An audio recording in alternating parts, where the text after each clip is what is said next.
ครับสวัสดีครับผมวินโรจนเสถียรนะครับอายุ33ปีแล้วครับสิ่งที่ผมได้เรียนรู้ในวัยนี้ก็คือเราจำเป็นนะครับที่ต้องเข้าใจตัวเองก่อนที่จะเข้าใจคนอื่นนะครับครับผม Listen to the Cloud เรื่องที่ The Cloud อยากเล่าให้คุณฟัง Coming of Age บทเรียนชีวิตของผู้คนหลากหลายและสิ่งที่พวกเขาเพิ่งได้เรียนรู้ในวัยนี้สวัสดีครับนี่คือรายการ Coming of Age กับผมทรงกรดบางยี่ขันธ์ครับตอนนี้รายการของเรามาอยู่กันที่ชีวาสมหัวหินครับที่นี่ถือว่าเป็น Spa and Wellness แห่งแรกของประเทศไทยที่เกิดขึ้นเมื่อ29ปีก่อนนะครับแล้วก็ที่นี่เองก็ถือว่ายืนหนึ่งเรื่องความยั่งยืนมาตลอด3ทศวรรษด้วยครับผมแล้วก็แขกรับเชิญของเราในวันนี้นะฮะท่านเป็นทายาทรุ่นที่3ของชีวาสมแห่งนี้นะครับโดยพื้นเพเองแล้วเนี่ยเป็นสถาปนิกแต่ว่าก็ก้าวเท้าเข้ามาสู่วงการเวลเนสครับคุณวินโรจนเสถียรสวัสดีครับคุณวินครับสวัสดีครับคุณก้องผมฟังชีวิตคุณวินมาสนุกมากๆนะฮะมีชีวิตพลิกผันพลิกไปพลิกมาสุดท้ายต้องมาทำเวลเนสนะฮะครับผมเดี๋ยวคงเราต้องคุยกันแล้วก็ผมว่าสิ่งหนึ่งที่ผมชอบมากๆคือคุณวินเนี่ยเกิดมาพร้อมกับที่นี่เลยโอ้ครับใช่ไหมฮะ1991ครับครับผมเรียกว่าชีวสมโตเป็นยังไงคุณวินก็โตแบบนั้นเลยนะฮะ ประมาณนั้นได้ครับเพราะฉะนั้นวันนี้เราคงคุยเรื่องของชีวิตคุณวินกับชีวิตของชีวสมไปพร้อมๆกันครับขอบคุณสำหรับเวลาครับครับผมทีนี้เราเริ่มต้นอย่างนี้ดีกว่าฮะชีวสมก็จะมีผู้บริหารหลายท่านนะฮะทุกคนจะรู้ว่าฟ o วเดอร์หรือผู้ก่อตั้งคือคุณบุญชูรัตนเสถียรซึ่งเป็นนักการเงินการธนาคารชื่อดังนะฮะแล้วถัดจากนั้นมามีใครอีกบ้างครับก็ทางคุณบุญชูต่อมาก็เป็นลูกชายของท่านก็ครับคือผมคุณกริบโรจนเสถียรครับซึ่งตอนนี้ตำแหน่งเป็น CEO ของชีวสมใช่ครับนะฮะก็เป็นคุณพ่อของคุณวินนั่นเองใช่ครับผม ครับแล้วคุณวินเป็นตำแหน่งอะไรครับตอนนี้ผมเป็นoperations manager ครับก็เป็นผู้จัดการฝ่ายปฏิบัติการครับผมที่รีสอร์ทที่หัวหินครับครับผม ครับก็ทำงานแล้วกับคุณพ่ออยู่นะครับ ใช่ครับใช่ครับแกก็ยัง active อยู่แล้วก็ดูแลพวกเราอยู่ทีนี้ถ้าเป็นตัวคุณวินเองคุณวินโตมากับครอบครัวคุณบุญชูและคุณกริบเนี่ยนะฮะตอนเด็กๆถูกเลี้ยงดูมายังไงครับผมตอนเด็กๆแล้วฮะใช่ครับต้องถามคุณก้องว่าเด็กแค่ไหนครับ เขาได้จำความได้ ที่จำความได้ใช่ไหมครับถ้าแบบไหนเนี่ยผมโตมาที่กรุงเทพผมย้ายโรงเรียนบ่อยมากที่อนุบาลผมก็เปลี่ยนที่เป็น2ที่แล้วก็ไปที่โรงเรียนเซนต์โดมินิกถึงประมาณป .4 ต้องขออนุญาตนะผมจบทางภาษาไทยป .4 นะครับผมพยายามจะพูด สื่อให้คุณก้องได้ฟังเนี่ยอย่างชัดเจนหลังจากนั้นก็ไปที่ Harrow เพื่อที่จะเตรียมการพูดภาษาอังกฤษให้คล่องขึ้นนะครับก่อนที่จะไปเมืองนอกซึ่งอันนั้นก็เป็นเปลี่ยนไปอีกโรงเรียนหนึ่งครับการเปลี่ยนโรงเรียนบ่อยๆเนี่ยส่งผลยังไงกับคุณวินบ้างครับมันทำให้ผมเป็นคนที่สามารถที่จะพึ่งตนเองได้นะฮะอยู่กับตนเองได้แล้วก็สามารถที่จะ adapt หรือเปลี่ยนไปตามสถานการณ์ที่เกิดขึ้นได้ฮะอันนั้นก็ตั้งแต่เล็ก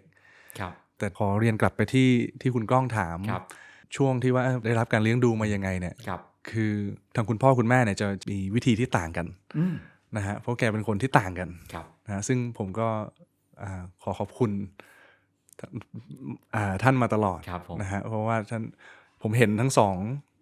งฝั่งของเรียนแล้วกันนะฮะว่ามันมีแนวทั้งแนวซ้ายและแนวขวาอย่างเงี้ยฮะก็ได้พ่อเลี้ยงยังไงครับคุณพ่อแกเป็นคนอบอุ่นนะครับความจริงอบอุ่นมากนะฮะแต่แกจะดูอยู่ห่างๆนะฮะแล้วก็support ในเบื้องลึกนะฮะแต่คุณแม่แกก็จะเข้ามาเหมือนคุณแม่หลายๆท่านนะผมเชื่อนะฮะก็ได้ความอบอุ่นจากแกค่อนข้างเยอะ พอคุณมองว่าคงเยอะไปนิดนึงนะฮะก็เลยเฮ้ยถึงเวลาแล้วเดี๋ยวขอส่งมันไปที่ต่างประเทศดีกว่านะให้เรียนรู้มากขึ้นนะฮะเกี่ยวกับตนเองเกี่ยวกับชีวิตอย่างเงี้ยครับครับแปลว่าการถูกส่งไปต่างประเทศเนี่ยเพื่อให้ชีวิตมันไม่สบายนักถูกไหมฮะครับให้เข้าใจว่ามันกว้างกว่านี้ครับครับผมนั่นคือชีวิตที่ย้อนกลับมาสักหน่อยนึงคือในวัยเด็กๆในวัยขวบ2ขวบนะฮะก็มีการตัดสินใจครั้งใหญ่ของครอบครัวก็คือคุณบุญชูหรือว่าคุณปู่ของคุณบินเนี่ยตัดสินใจเปลี่ยนบ้านพักตากอากาศตรงนี้ตัดสินใจรื้อบ้านเปลี่ยนบ้าน ให้กลายเป็นอะไรสักอย่างหนึ่งที่ทุกคนก็งงว่ามันคืออะไรใช่พอจะจำเหตุการณ์นั้นหรือว่ามีการเล่ากันยังไงบ้างฮะเมื่อเวลาผ่านไปถึงเหตุการณ์นั้นนะครับตอนนั้นหลายคนก็คงจะงงนะฮะว่าแกรักที่นี่มากนะฮะคือบ้านตากอากาศเนี่ยแกมารู้สึกตั้งแต่ยุค 60s นะฮะคิดว่าก่อนนั้นอีกนะ 50s นี่เป็นช่วงที่แกซื้อที่ตรงหน้าหาดนะฮะแล้วแกก็มาทุกเสาร์อาทิตย์นะครับแกก็จะมาพักผ่อนกับครอบครัวชวนเพื่อนฝูงมาแล้วก็มี activities เป็นหลาย10 ปีเลยครับเป็นหนึ่งในบ้านที่หัวหินที่หลายๆคนก็จะเข้ามาทำกิจกรรมเล่นกีฬาเฉลิมฉลองการร่วมรับประทานอาหารกันแล้วแกก็รักต้นไม้ที่นี่มากซึ่งต้นไม้หลายๆต้นพวกเราก็ยังเก็บไว้นะฮะแต่คาดไม่ถึงครับว่าแกจะทุบบ้านตัวเองทิ้งแล้วก็สร้างบ้านหลังใหญ่ขึ้นผมขอเรียกว่าอย่างนี้แล้วกันนะครับแต่ตอนแรกเนี่ยรู้สึกแกปรึกษาทางเหมือนกูรูของที่อังกฤษแล้วกันนะครับเป็นหน้าของสปาแล้วก็ผู้ซึ่งเป็นมาสเตอร์แพลนของที่เนี่ยฮะตอนแรกเขาบอกว่าอย่าสร้างที่นี่เลยครับขอเป็นเชียงใหม่ดีกว่าแต่แกบอกขอเป็นตรงนี้จริงๆบอกว่าทำไมล่ะมันพื้นที่ก็เรียบนะฮะอากาศก็ร้อนนะฮะไม่เหมือนเชียงใหม่แล้วก็มันไม่มีอะไรน่าตื่นเต้นเลยนะฮะแกก็เล่าแต่ว่าthis is my spiritual home นะฮะคือวิญญาณท่านอยู่ที่นี่จิตวิญญาณของท่านและครอบครัวอยู่ที่นี่ฮะก็เลยขอจริงๆแล้วผมเห็นทุกวันนะฮะผมก็ได้มีโอกาสในจะว่าด้วยตำแหน่งแล้วก็ด้วยหน้าที่ที่ Operation Manager ควรที่จะไปพบแขกที่หน้า Front Office เนี่ยเราก็จะมีน้ำตกคุณก้องก็น่าจะได้เห็นตอนเข้ามานะครับอันนั้นคือมุมมองของทาง Master Planner ซึ่งตอนแรกเป็นแนวเรียบเลยนะฮะไม่มีอะไรแบบนั้นเลยผมคิดว่าเขาทำได้ดีมากเลยครับเราทราบกันว่าคุณบุญชูเป็นนักการเงินการธนาคารชื่อดังนะฮะศาสตร์เศรษฐกิจครับศาสตร์เศรษฐกิจแล้วก็อะไรทำให้สนใจเรื่องสปาและเวลเนสครับด้วยการเวลาที่แกอยู่ในแบงกิ้งนะครับแกได้มีโอกาสที่จะเดินทางไปต่างประเทศค่อนข้างบ่อยไปทีหนึ่งก็หลายเดือนแล้วที่แกไปเนี่ยเป็นที่บังเอิญมีพวกสปามี health and wellness culture อยู่นะฮะก็มีทั้งไปที่อังกฤษญี่ปุ่นอาจจะไปที่อิตาลีสวิตเซอร์แลนด์โรมาเนียอะไรอย่างเงี้ยครับแล้วแกก็ประทับใจมากจากรูปถ่ายที่ผมได้สแกนได้นำกลับมาดูนะฮะแกเดินทางบ่อยมากแล้วแกก็ไปเห็นที่พวกนี้ครับผมคาดว่าแกคงคิดว่าแล้วทำไมบ้านเราทำเหมือนกันไม่ได้นะฮะหรือว่าเราสามารถที่จะอุ้มชูสิ่งนี้ได้ยังไงแล้วแกก็สนใจในสุขภาพเป็นอย่างยิ่งอยู่แล้วครับอันนี้ตั้งแต่ไหนแต่ไรแกชอบมากครับเรื่องของการกีฬาและสุขภาพตรงนั้นด้วยฮะซึ่งคุณบุญชูเองไปเห็นมาก็จะเข้าใจเห็นภาพในหัวว่าคืออะไรแต่ว่าญาติพอฟังว่า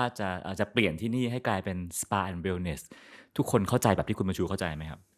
ตอนแรกก็ยังครับแต่ว่าก็อาจจะมีบางท่านที่เข้าใจได้ผมเชื่อว่าอย่างนั้นนะฮะเพราะว่าท่านเป็นคนที่สนใจในผู้คนและการเปลี่ยนแปลงอยู่แล้วอะฮะไม่มีอะไรที่อยู่นิ่งแกก็คงตอนทุบทิ้งแล้วก็เปลี่ยนมาเป็นชีวสมเนี่ยก็คงหลายๆคนก็คงเข้าใจอะฮะครับซึ่งคุณบินก็ได้เดินตั้งแต่ในไซต์ก่อสร้างเลยตอนนั้นอ๋อครับก็มาตั้งแต่เด็กๆใช่ครับแล้วผมก็จำได้ว่าตอนประมาณ6-7 ขวบก็มาที่เนี่ยฮะเดินอยู่ข้างหลังที่คุณก้องนั่งอยู่ฮะที่เป็น Bathing Pavilion เดินรอบ Knife Walk ได้มีโอกาสไปเรียนว่ายน้ำก็ที่เนี่ยแหละครับผมเรียนเป็นก็ที่ชีวสมเนี่ยแหละครับตรงสระด้านหน้าตอนนั้นยังไม่มีแขกเลยครับไม่เงียบมากนะแต่ผมก็จำได้ว่าคุณพ่อเคยถามคุณปู่ว่าแล้วอันนี้มันจะยังไงเพราะว่าลงทุนไปเยอะนะฮะแล้วด้วยเวลาด้วยทั้งบ้านทั้งการลงทุนคุณพ่อก็เลยมาถามคุณปู่ว่ามันจะดีใช่ไหมนะครับแขกจะมาใช่ไหมคุณปู่ก็ได้แค่บอกว่าเดี๋ยวเขาก็มา นะเดี๋ยวเขาก็มาอย่างเงี้ยฮะก็มาจริงๆฮะ หลังจากนั้นก็เริ่มมากันครับถึงทุกวันนี้ครับที่นี่ออกแบบถ้าเราเดินเข้ามาก็จะเห็นมีความเป็นไทยประยุกต์อยู่ประมาณหนึ่งเห็นว่าสถาปนิกที่ใช้เป็นคนต่างชาติ เป็นคนต่างชาติตอนเริ่มฮะเป็นคนต่างชาติและเป็นบวกกับสถาปนิกชาวไทยที่ออกแบบศาลาไทยแต่ว่าสถาปนิกต่างชาติเนี่ยก็เป็นมาสเตอร์แพลนแล้วก็ส่วนอาคารที่อยู่ข้างหลังผมตอนนี้ฮะที่คุณก้องเห็นสีขาวๆนะครับทำไมถึงใช้สถาปนิกต่างชาติฮะผมคิดว่าตัวของการออกแบบเนี่ยฮะคนต่างชาติเนี่ยจะมองในมุมมีความโรแมนติกและมีความประยุกต์กับสถาปัตยกรรมไทยเนี่ยได้ในรูปแบบที่เข้าถึงคนหมู่มากนะฮะคนสมัยนั้นก็เชื่อว่ายังไม่มีตัว3D โมเดลใช่ไหมฮะเหมือนที่เรามีวันนี้ CAD ผมว่าทำได้สวยงามมากนะฮะแล้วก็ด้วยการออกแบบที่มันต้องใช้ทั้งความรู้เรื่องสถาปัตยกรรมหลักแล้วก็ความรู้ของการสปาอันนี้ฮะผมเลยเชื่อว่าในการที่จะcoordinate กันเนี่ยกับ health and wellness expert ที่อังกฤษถึงตอนนั้นเราเรียนเชิญมาที่ออกแบบสปาที่เนี่ยนะครับเขาต้องคุยกันอย่างรู้เรื่องแล้วก็ท่านนี้เป็นตัวแปรระหว่างความเป็นไทยแล้วก็ความสากลฮะผมเชื่อว่าเขาทำได้ดีมากเลยครับเพราะยุคนั้นเมืองไทยยังไม่มีสปาซะทีเดียวแบบขนาดนี้นะฮะยังสถาปนิกไทยก็อาจจะยังนึกไม่ออกว่าจะต้องทำแบบไหนใช้ผู้เชี่ยวชาญมาอาจจะตรงกว่าณตอนนั้นก็เป็นในรูปแบบนั้นนะครับผมแล้วก็ยุคนั้นเมืองไทยถ้าเรามองสปาเราจะนึกถึงเป็นร้านนวดซะส่วนใหญ่นะฮะแต่พอบอกว่าเป็นสปาเวลเนสคนก็อาจจะยังไม่เข้าใจตอนนั้นมุมมองคนไทยที่มีต่อชีวาสมเป็นยังไงบ้างครับเขายังไม่เข้าใจฮะเขายังไม่เข้าใจว่ามันคือ wellness นะมันเป็นการมันยังไงนะต้องพักใช่ไหมต้องค้างคืนนะครับแล้วก็ต้องทานอาหารที่นี่อย่างเดียวนะฮะเพราะว่ามันเป็นส่วนหนึ่งของสุขภาพของท่านซึ่งคำว่าสปาเนี่ยจะสอดคล้องกับคำว่าผ่อนคลายเฉยๆนะฮะแต่ไม่ได้เป็นการที่เราดูแลสุขภาพอย่างกว้างไกลหรืออย่าง proactive นะฮะมันเป็นการ relax มากกว่าถ้าคำว่าสปานะฮะซึ่งหลายๆคนที่อาจจะยังไม่เคยมาอาจจะงงนะที่นี่เป็นโรงแรมใช่ไหมเพราะว่าต้องค้างคืนแต่ก็มีโปรแกรมด้วยถ้าจะให้นิยามมันกับคนที่ไม่เคยมาก่อนฮะจะคิดว่าชีวาสมเนี่ยคืออะไรครับผมขออนุญาตเล่าเรื่องของชื่อก่อนนะฮะชีวาสมมาจาก2คำครับคำว่าชีวานะคือชีวิตชีวาแปลง่ายๆคือชีวิตของเราเนี่ยแหละครับแล้วก็สมเนี่ยมาจากอาสมซึ่งคำว่าสันสกฤตเนี่ยแปลว่า ashram ถ้าเป็นคำมารวมกันเนี่ยก็คือชีวาสม haven of life haven of life haven ไม่ใช่สวรรค์นะฮะแต่เป็น haven เหมือนเป็น sanctuary เป็นที่ที่คุณมาพักพิงได้ถ้าแปลเป็นภาษาไทยก็คือที่พักพิงแห่งชีวิตที่พักพิงแห่งชีวิตครับกลับมาพักพิงที่นี่สักพัก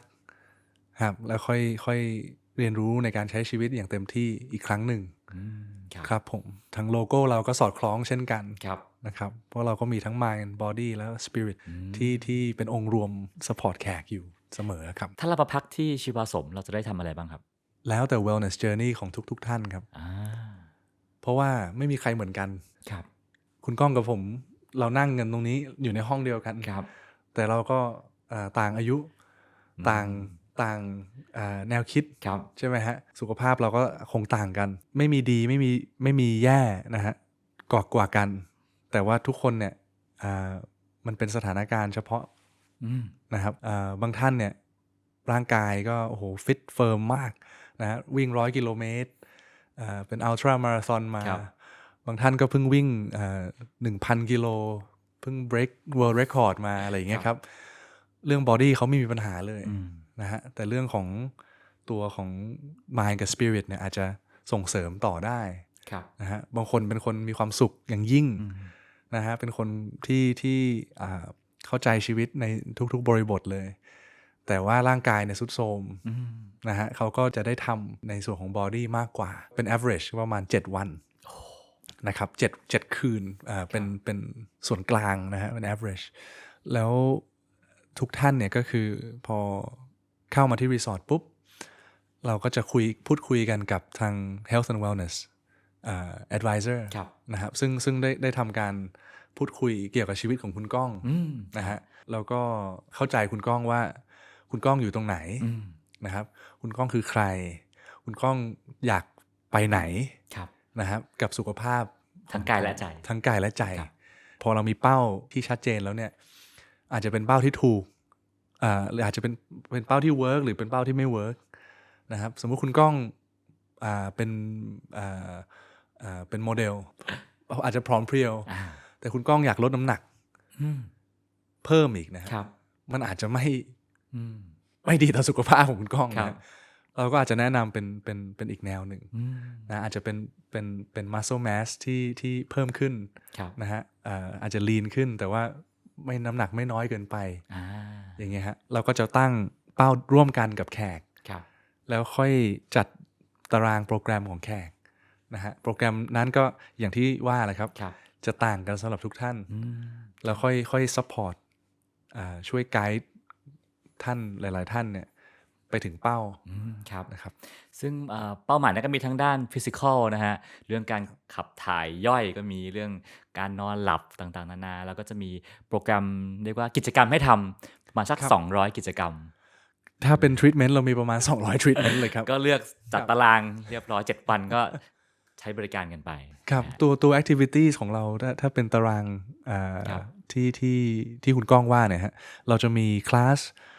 ตั้งแต่ 7 โมงเช้าจนถึง 5 โมงเย็นทุกๆชั่วโมงอันนี้ก็จะสลับสับเปลี่ยนกันไปแต่ละวันแล้วก็อันนี้ก็ควบไปกับตัวทางเดินของคุณก้องที่เราจัดตารางไว้ร่วมกันแล้วด้วยนะครับอันนี้คือเสริมเข้าไปอีกซึ่งผมคิดว่ามันคงไม่แปลกถ้าคนนอกจะไม่ค่อยเข้าใจนะฮะหรือว่าคนจะงงว่าเอ้ยที่นี่คืออะไรนะฮะในยุคแรกคุณต้องใช้เวลาสักพักใหญ่ๆนะครับที่กลับมาเรื่องชีวิตของคุณวินฮะเห็นว่าจุดเปลี่ยนครั้งแรกในชีวิตคือตอนที่ไปเรียนต่างประเทศครั้งแรกที่นิวซีแลนด์ครับผมใช่ไหมฮะตอนป.5 ครับประมาณตอนนั้นมันเปลี่ยนชีวิตคุณวินไปยังไงบ้างครับก็เปลี่ยนเลยนะครับเพราะว่ามันเป็นการเดินทางออกจากประเทศแล้วเราไปอยู่คนเดียวใช่ไหมฮะไปเป็นโรงเรียนประจำซึ่งผมก็ภาษาก็ยังไม่ได้คล่องมากนะครับซึ่งตอนนั้นก็ต้องรีบเรียนรู้เรื่องภาษาครับผมแล้วก็ปรับตัวเข้ากับวัฒนธรรมคือจุดเปลี่ยนครั้งแรกนะฮะทีนี้ครั้งที่2คือจุดเปลี่ยนที่สนุกมากคือการกลับมาเมืองไทยตอนเรียนจบมัธยมแล้วก็มาเป็นนักดนตรีครับอะไรทำให้อยากเป็นนักดนตรีครับคือตั้งแต่ป.1 ถึงมัธยม6เนี่ยฮะเป็นมาหลายรูปแบบมากเลยฮะในเชิงของนักเรียนนะฮะผมเคยเป็นทั้งนักเรียนที่ดีเด่นจนถึงนักเรียนที่เกเรนิดหนึ่งนะครับผมเข้าใจว่าสภาพแวดล้อมเนี่ยมันก็มีส่วนที่จะหลอมเราเหมือนกับว่าทุกที่ที่เราอยู่เนี่ยเราไม่ใช่คนเดิมนะฮะเราก็ต้องเป็นคนใหม่เป็นคนใหม่ขึ้นมานะครับซึ่งตรงเนี้ยผมก็ได้เห็นตั้งแต่ตอนเด็กว่าแล้วเราควรจะหลอมตัวเองเป็นยังไงนะฮะแล้วในการเรียนเนี่ยผมก็ทำได้ดีนะฮะแต่ไม่ได้ดีเด่นทำได้โอเคประมาณ 17-18 เนี่ยคิดว่าสาย academic เนี่ยคงไม่ใช่แนวทางครับผมแล้วก็เราเป็นสิ่งที่เราไม่ได้ถนัดเพราะว่าที่โรงเรียนก็จะมีใช่ไหมฮะหลากหลายวิชาเราก็จะเห็นว่าเราทำได้ดีในวิชานี้ซึ่งตอนนั้นก็คือทั้งการดนตรีแล้วก็พวกศิลป์นะผมก็ได้เป็น School Art Prize นะครับตอนม.6 แต่ว่าอย่างอื่นเนี่ยค่อนข้างจะธรรมดามากเลยผมก็เลยทำในสิ่งที่เราถนัดดีกว่าก็เลยมาทำการดนตรีนี่แหละฮะแล้วก็เราทำได้ดีเราถนัดใช่ไหมฮะ why not เล่นประเภทไหนฮะแล้วก็เล่นที่ไหนครับอยู่หลายร้านเหมือนกันนะฮะแต่ว่าเล่นเป็นแนวอะคูสติกครับเป็นแนวอะคูสติกแล้วก็ผมยาวมีเครามีอะไรอย่างเงี้ยก็ไม่ใช่ลุคนี้นะฮะก็เป็นอีกไลฟ์สไตล์หนึ่งก็ได้พบปะคนที่มีจิตใจที่ดีงามมากมายนะครับทีนี้ก็เลยมาถึงจุดเปลี่ยนครั้งถัดมาฮะคือการก้าวเท้าเข้าสู่วงการสถาปนิก ครับมาสถาปัตย์นะฮะก็เลือกเรียนสถาปัตย์เนาะที่อเมริกาครับอะไรทำให้เลือกเรียนสถาปัตย์ครับคือผมสนใจมาตั้งแต่เด็กนะฮะครับในการออกแบบในการเอ่อเอ่อที่สถาปัตยกรรมมันให้ความรู้สึกอะไรเราบางอย่าง อย่างในห้องเนี่ยฮะถ้าเรานั่งอยู่นอกห้องเนี่ยแล้วก็พูดคุยกันคง feeling มันต่างกันนะใช่ไหมครับ แล้วก็ในการที่จะรู้สึกห้อมล้อมรู้สึกสบายรู้สึกเป็นกันเองมันก็มีสถาปัตยกรรมอย่างแบบหนึ่งครับผมก็สนใจมาตั้งแต่เด็กแล้วฮะแล้วเราก็เรียนมาทางด้านของกราฟิกทางด้านอาร์ตในมัธยมมาก็ถนัดเป็นเรื่องที่ถนัดอีกแล้วก็ทำได้ดีรู้ว่าเราทำได้ดีแต่ดนตรีเนี่ยก็คือเราก็ทำได้ดีด้วยนะฮะสองอย่างนี้ก็คืออยู่ในใจตลอดเลยครับคุณก้องครับแต่พอดนตรีหยุดปุ๊บเราก็มาที่สถาปัตยกรรมแล้วก็ตอนนั้นเข้ามหาวิทยาลัยค่อนข้างที่จะลำบากนะฮะผมต้องเรียนตามตรงครับผมเพราะว่าด้วยเกรดผมเนี่ยมันไม่ได้ดีมากมันไม่ได้ดีมากนะฮะผมสมัครไป11ที่เนี่ยรับที่เดียว นะครับซึ่งตอนนั้นก็เป็นที่ Art Institute of New York เป็นอีกโรงเรียนใหม่ไปเรียนทางด้าน Interior ด้วยนะฮะเพราะเขายังไม่มีสถาปัตยกรรมในช่วงนั้นนะครับก็เรียนอยู่ได้ประมาณ2ปีตอนนั้นผมตั้งใจมากเลยฮะผมได้ประมาณรู้สึก 4.0 มาตลอดเลยนะจนกระทั่งผมเก็บ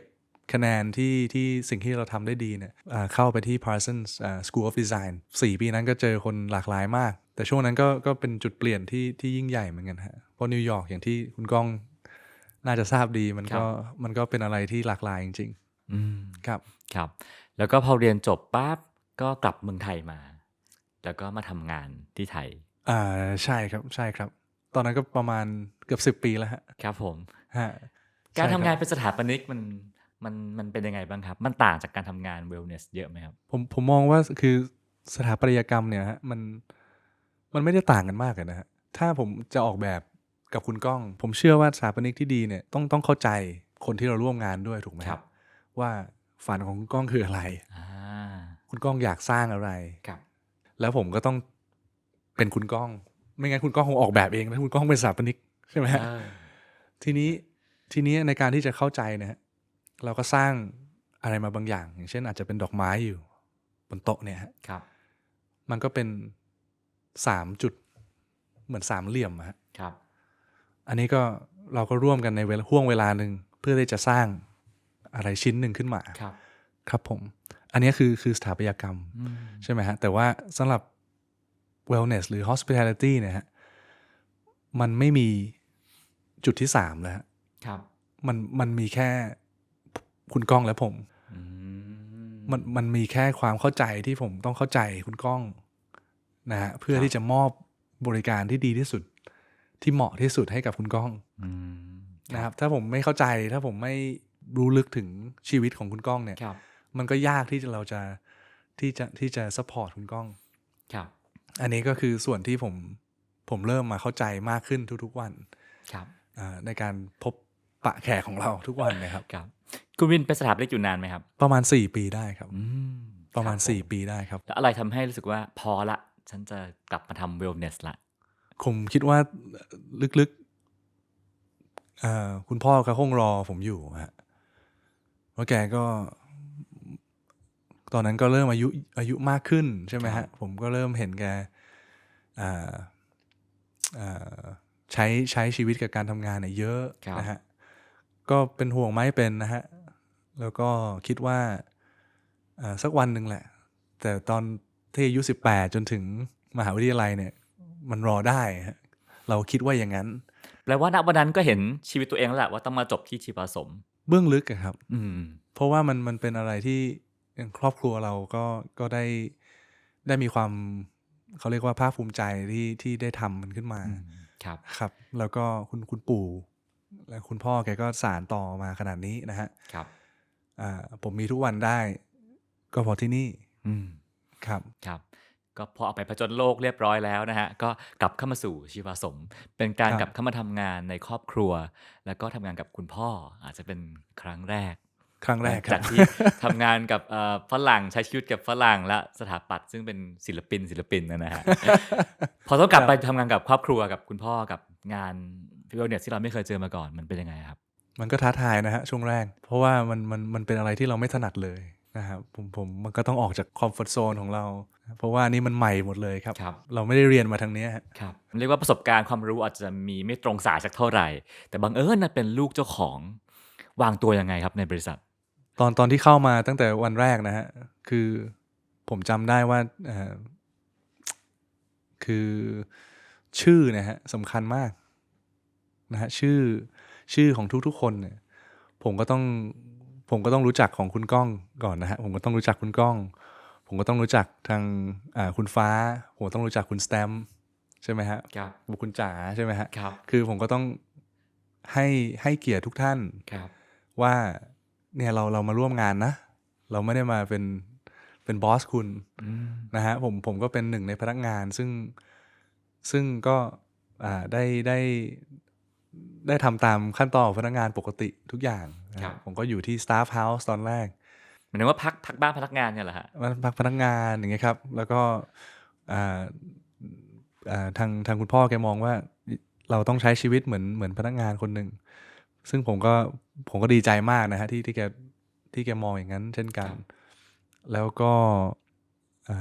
เรียนรู้ในสายงานตั้งแต่รู้สึก housekeeping ทั้ง F&B ทั้ง front แล้วก็เรียนรู้ของทุกแผนกฮะเรามีมากกว่า20แผนกที่เนี่ยฮะก็แต่ละเดือนก็จะกระโดดไปแผนกนั้นแผนกนี้นะเพื่อที่จะเรียนรู้เกี่ยวกับงานของเขานะฮะแต่ด้วยอาจจะด้วยความที่เรามาจากสายศิลป์มั้งฮะแล้วก็อยู่เมืองนอกมานานเนี่ยผมมองว่าทุกคนเนี่ยคือผมเคารพทุกคนครับแล้วก็ให้เกียรติทุกคนว่าคุณเป็นเอ็กซ์เพิร์ทนะครับหน้าที่ผมเนี่ยคือซัพพอร์ตคือรองรับให้คุณเนี่ยทำงานได้ดีที่สุดฮะผมมองอย่างนั้นนะฮะแล้วยิ่งด้วยความที่เราก็เป็นมือใหม่แล้วกันตรงเนี้ยฮะเราก็ต้องซึมซับแล้วก็ต้องเรียนรู้จากกูรูรอบๆตัวอย่างเงี้ยครับที่นี่วัฒนธรรมแล้วก็ผมไหว้ทุกคนนะครับเพื่อที่จะแสดงความเคารพการวางตัวมันคือการไม่วางตัวครับมันคือ relationship อะฮะ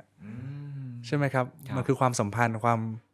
ถ้าผมต้องทำงานกับคุณก้องเนี่ยผมก็ต้องสนิทกับคุณก้องถูกไหมฮะถ้าเราไม่สนิทกันไม่ใกล้ชิดกันเนี่ยมันลำบากนะมันห่างนะครับตรงนี้ก็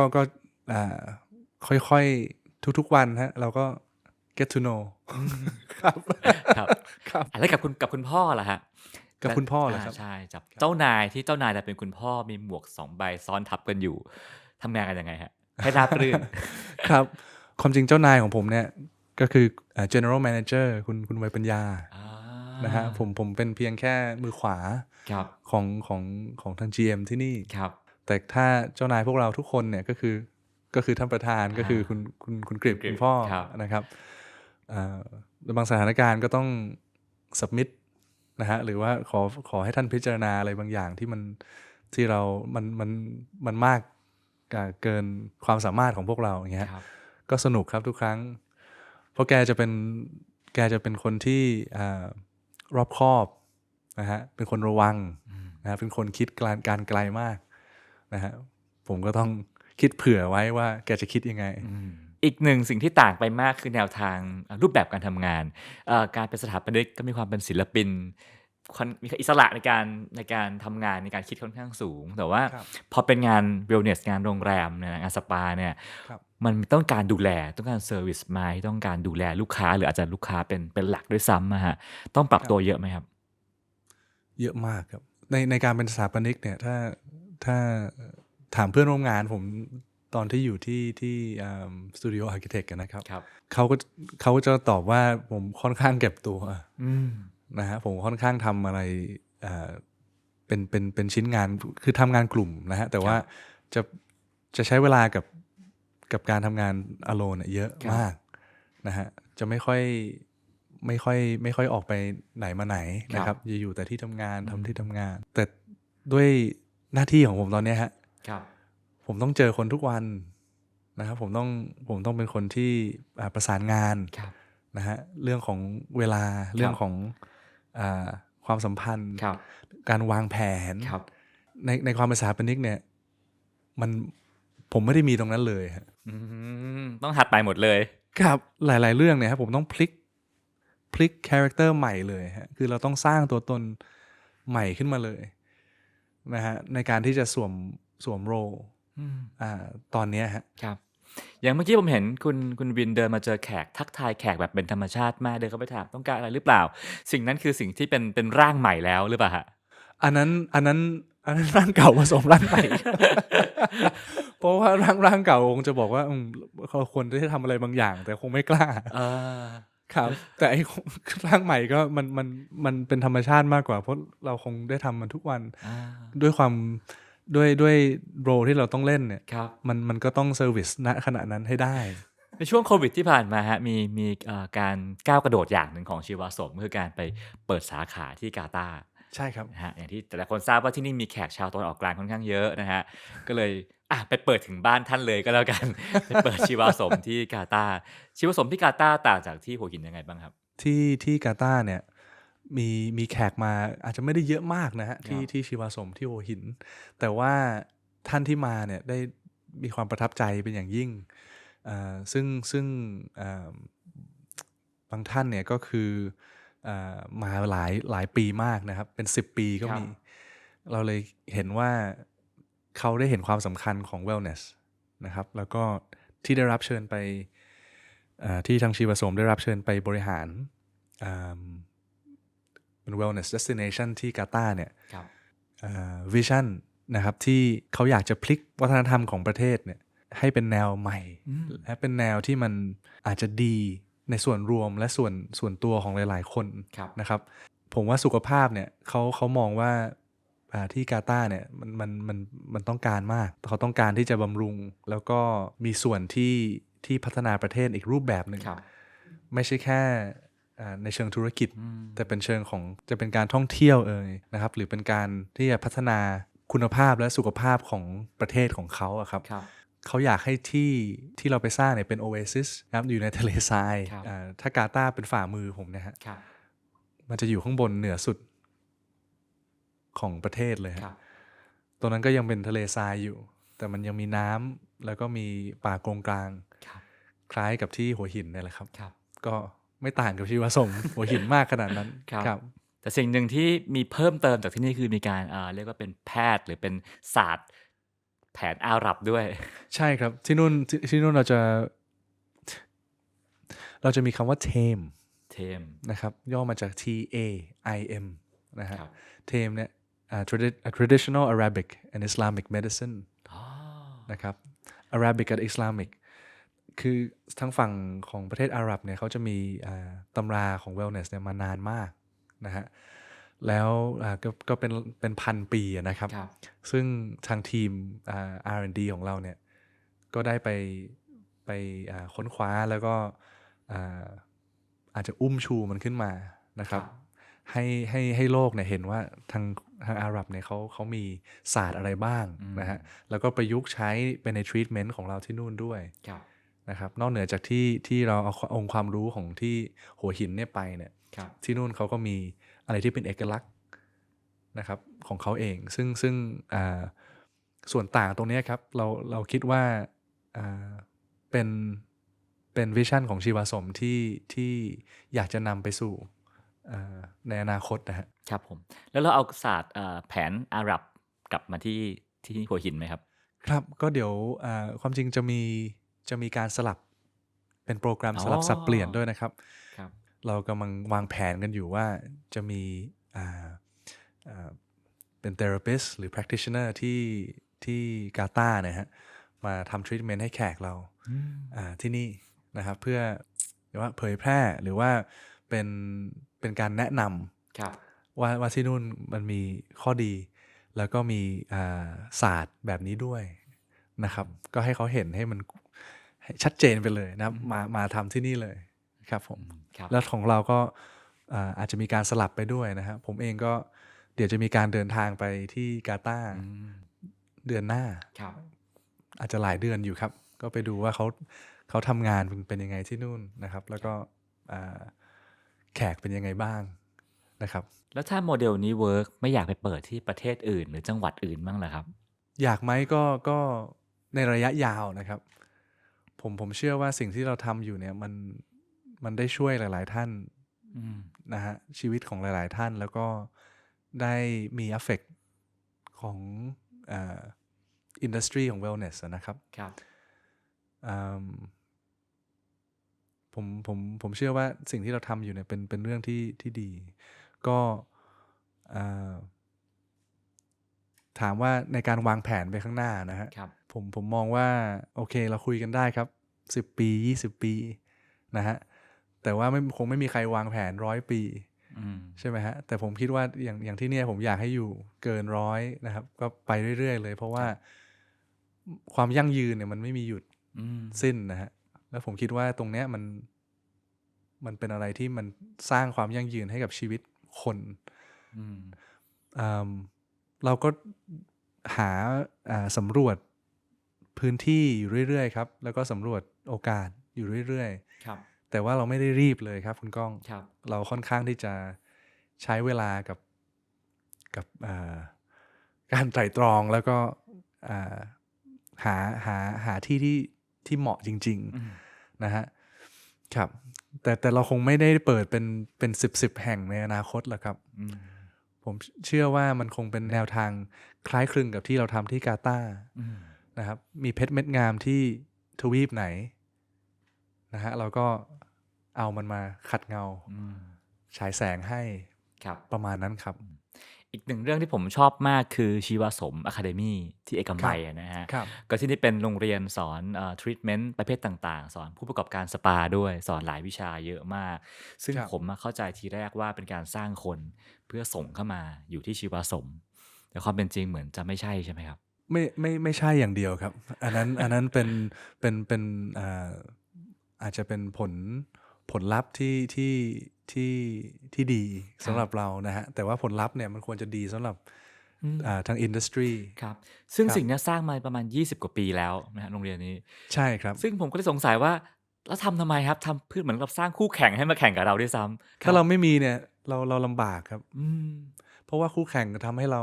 อยากที่จะพัฒนาอยู่สม่ำเสมอครับฮะแล้วก็ถ้าเราธุรกิจที่เราทำอยู่เนี่ยมีคู่แข่งเยอะเนี่ยคนที่จะได้รับประโยชน์ก็ยิ่งเยอะขึ้นได้ใช่ไหมฮะครับมันก็ดีนะฮะครับซึ่งอันที่ผมประทับใจมากนะฮะคือไม่คิดว่าจะเอาเหมือนศาสตร์ความรู้ที่ทางชีวสมมีเหมือนถ่ายทอดต่อให้กับทุกคนใครอยากมาเรียนและอยากไปเปิดก็ไปเปิดถึงขั้นสอนเปิดแล้วด้วยซ้ำนะฮะใช่ครับเจ๋งสามารถที่จะเปิดเป็นอาจจะเป็น practice ของตัวเองหรือเป็น wellness ของตัวเองก็เรายินดีเนี่ยฮะตัว academy เองเนี่ยเราก็อยากที่จะขยายให้กว้างขึ้นนะครับแล้วก็มีศาสตร์ที่จะครอบคลุมทุกๆบริบทที่เราทำที่นี่ด้วยมาเรื่องความยั่งยืนบ้างครับถ้าวันนี้ทุกองค์กรพูดเรื่องความยั่งยืนแล้วก็ทุกคนต้องทำเป็นเรื่องปกติแต่ชีวสมเนี่ยทำตั้งแต่30 ปีก่อนตั้งแต่คนยังไม่มีการพูดเรื่องนี้กันเลยแล้วก็เป็นเคสอยู่ในงานวิจัยเยอะมากว่าที่นี่เป็นต้นแบบแห่งหนึ่งที่ทำเรื่องความยั่งยืนได้ดีมากๆน้ำเสียทุกหยดของที่นี่ไม่มีการกระเด็นออกไปนอกพื้นที่อยู่ข้างในทั้งหมดอะไรอย่างเงี้ยครับความคิดที่ผมว่าสุดทางขนาดนี้มันเริ่มขึ้นมาได้ยังไงครับผมว่ามันเริ่มตั้งแต่เราเริ่มก่อสร้างเลยครับถ้าพูดถึงความยั่งยืนของธุรกิจนะฮะมันก็ต้องมีความยั่งยืนในทุกๆบริบทใช่ไหมครับยั่งยืนของพนักงานครับยั่งยืนของสิ่งแวดล้อมใช่ไหมฮะอันนี้ก็เป็นสิ่งที่สำคัญยิ่งสำหรับพวกเราถ้าไม่มีตรงนี้เราก็อยู่ลำบากนะฮะแต่เรามองว่าหัวหินเนี่ยเป็นเมืองที่เป็น spiritual home ของท่านบุญชูใช่ไหมฮะแล้วท่านก็รักที่หัวหินมากในการที่เราจะมาตั้งหรือบริการให้บริการหรือเปิดธุรกิจแบบนี้ฮะมันต้องดีต่อหัวหินนะครับมันต้องดีต่อเพื่อนบ้านมันต้องดีต่อสังคมรอบข้างเงี้ยฮะเรื่องของน้ำที่คุณก้องได้กล่าวมาก็ใช่ฮะนั่นเป็นส่วนหนึ่งที่เราได้ทำมาตลอดนะฮะก็พวกทาง grey water ที่ น้ำเสียน้ำใช้ใน ครับ รีสอร์ทเนี่ยก็ถูกบำบัดแล้วก็ลงไปในเลคของเรานะฮะใช้ในการรดน้ำต้นไม้ทุกวันนะฮะส่วนของ energy ส่วนของ waste เองเนี่ยเราก็ reduce มาตลอดนะฮะมีเทคโนโลยีใหม่ๆช่วง LED มาใหม่ๆแล้วก็เปลี่ยนหลอดไฟทุกดวงเป็น LED นะฮะใช้โซลาร์แผงในการที่จะทำน้ำร้อนนะครับน้ำอุ่นให้แขกอย่างเงี้ยครับเราก็ตัวของการบริการเนี่ยในเรื่องของ waste เราก็มีตราช่างด้วยนะฮะในทุกๆในทุกหน่วย recycle เนี่ยเราก็จะช่างแล้วก็วัดทุกๆอย่างเพื่อที่จะรู้เพื่อที่จะเก็บสกอร์นะฮะว่าเราพัฒนาไปถึงไหนแล้วนะฮะเราก็อยู่ในUnited Nations Sustainable Development Goals ก็เรียกง่ายๆว่า UN SDGs ครับผมแล้วก็ตอนนี้ก็มาในยุคของ ESG ละใช่ไหมครับก็ต้องวัดกันมากขึ้นนะฮะแล้วก็มีตัวเลขมาโชว์ว่าผลงานของเราเนี่ยเป็นยังไงบ้างนะฮะแขกก็มีความเข้าใจในความยั่งยืนมากขึ้นนะฮะเขา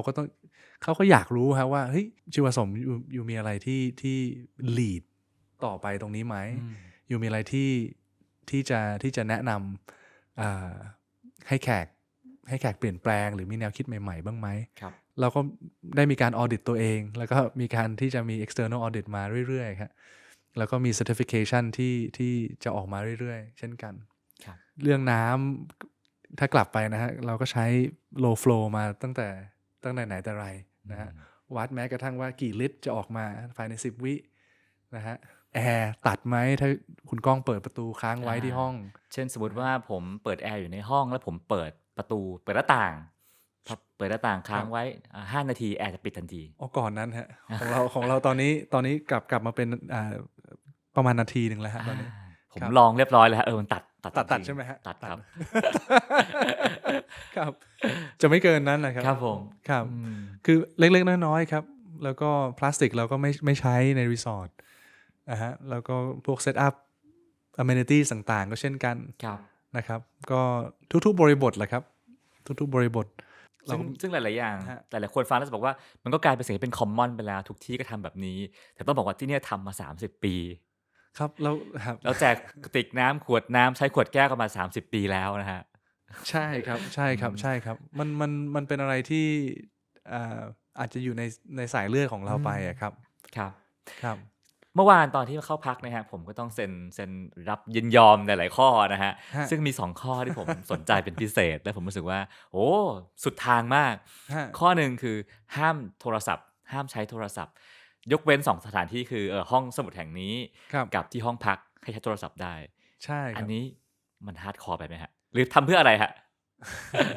คือเราอยากให้แขกอยู่กับตัวเอง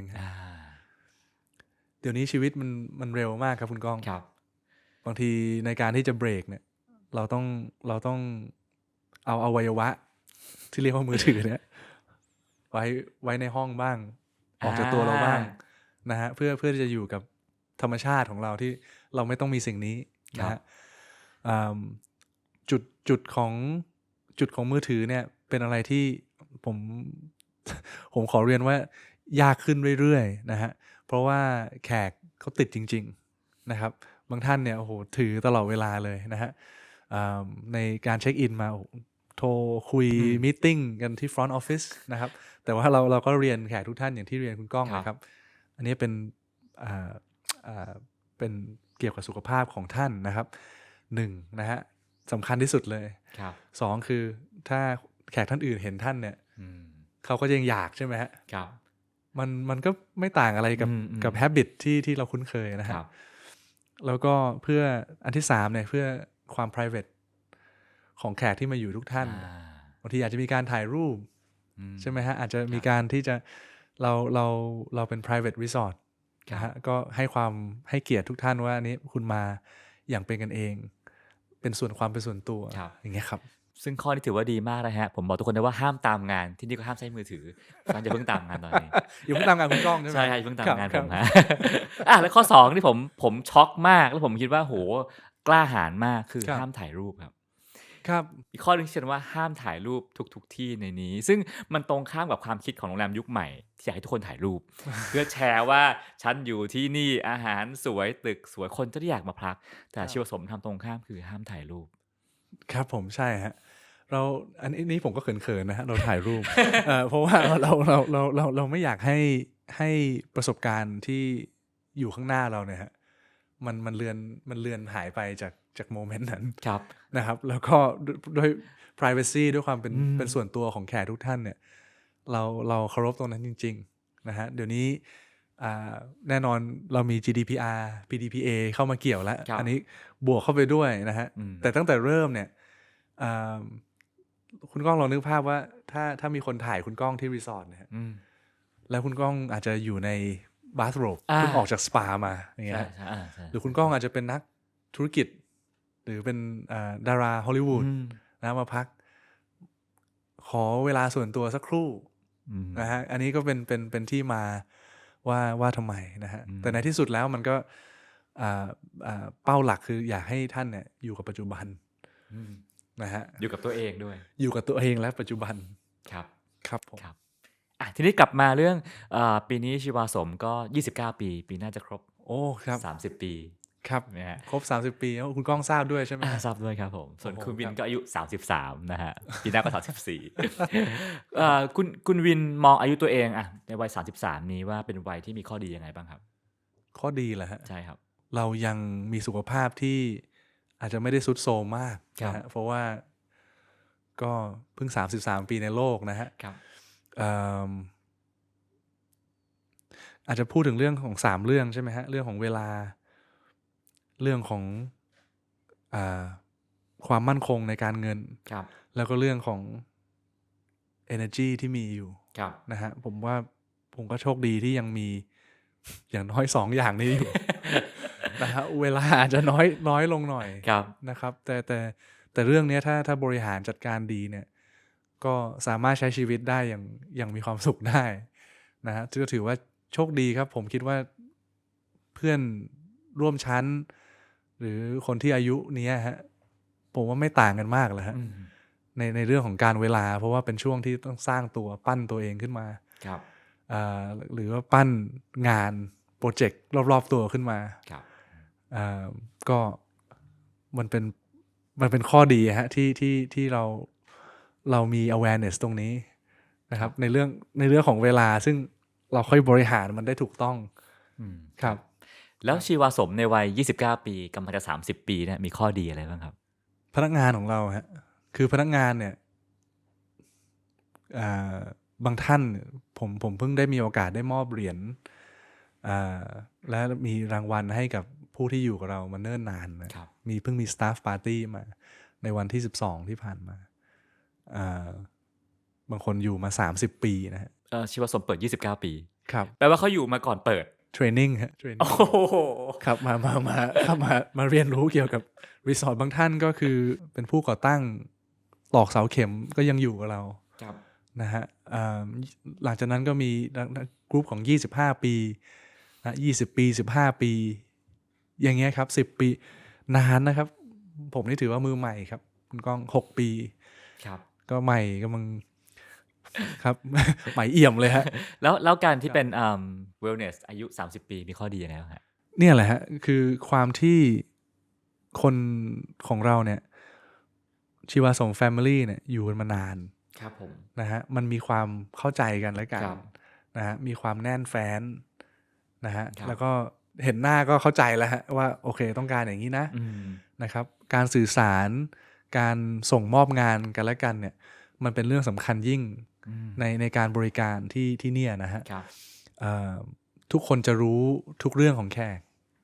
นะครับหรือพยายามที่จะมุ่งสู่เป้านั้นให้ได้แขกก็จะตกใจบางทีครับโอ้โหรู้ได้ยังไงคุณถึงได้ยังไงบางทีก็อย่างยกตัวอย่างในวันก่อนเนี่ยมีพนักงานเราสังเกตว่าแขกชอบ ดมดอกไม้นี้มากเลยนะครับที่ตัวของตรงไทยพาวิเลียนที่เดินเข้ามานะฮะแขกชอบมากจากต้นลีลาวดีเขาก็บอกทางอีกทีมหนึ่งนะฮะทีม housekeeping ว่าเนี่ยแขกชอบนะ housekeeping ก็จัดดอกไม้มันช่อหนึ่งให้ทาง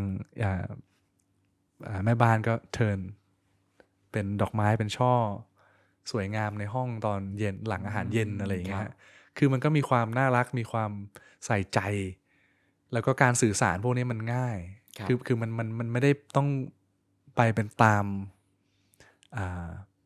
สแตนดาร์ดเท่านั้นนะฮะ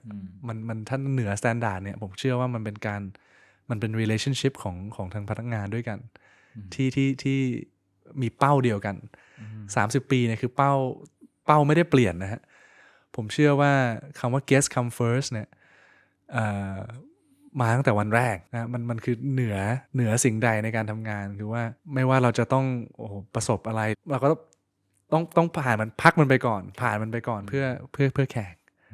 ครับอันนี้คือข้อดีฮะเพราะว่าตึกนี้ไม่ใช่ข้อดีนะฮะ30 ปีนี่มันก็มีต้องมีการรีโนเวทที่เพิ่งผ่านมาแล้วก็มีการทรุดโทรมเรื่อยๆอย่างสถาปนิกทุกท่านก็จะทราบนะฮะแต่คนเนี่ยแหละครับ culture เนี่ยแหละครับ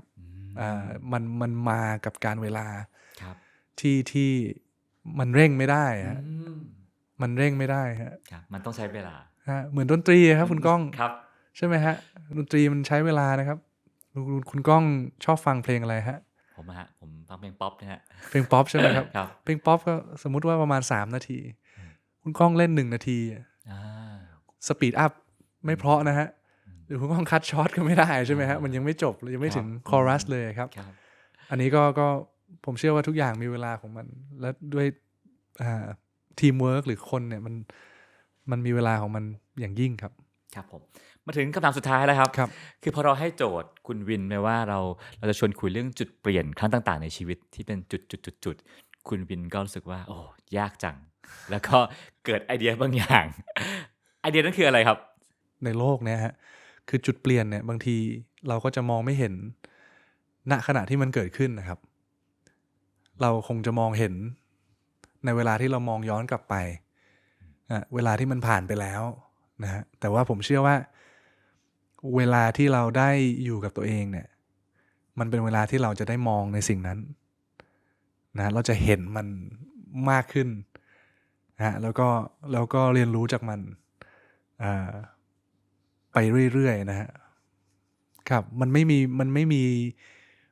มีคำว่าแน่นอนนะในอนาคตใช่ไหมฮะ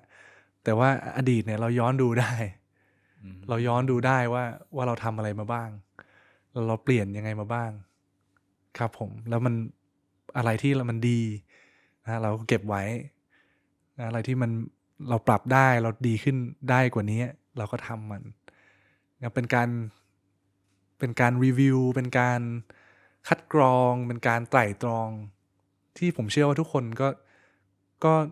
ได้มีโอกาสได้ทำมันหรือหยุดทำมันใช่ไหมฮะอันนี้ผมคิดว่ามันเป็นอะไรที่ยากขึ้นเรื่อยๆนะครับผมต้องเรียนตามตรงเพราะว่าด้วยเวลาที่จำกัดสำหรับชีวิตของทุกๆคนนะฮะ